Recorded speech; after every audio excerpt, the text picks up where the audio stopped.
Monwana Lodge is a beacon of sustainability, achieving the founder's dream of integrating eco-friendly practices into its core operations.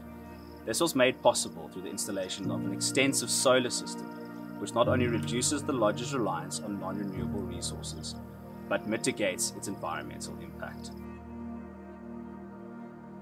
Furthermore, a cutting-edge water-based heating and cooling reticulation system was implemented.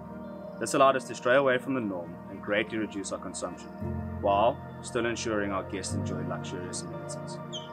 Apart from being power conscious, we've also taken the necessary means to reduce water wastage. A combination of rainwater and borehole water is used throughout the property. This water is filtered through a reverse osmosis machine, which ensures that every tap on the property has clean, filtered water that, amongst others, allows us to move away from single-use plastic bottles. Our sewage management system utilizes good bacteria to clean and repurpose our grey water. The effluent water is then sent to the waterhole in front of the lodge, which allows our guests to have phenomenal game viewing from the comfort of their private suites.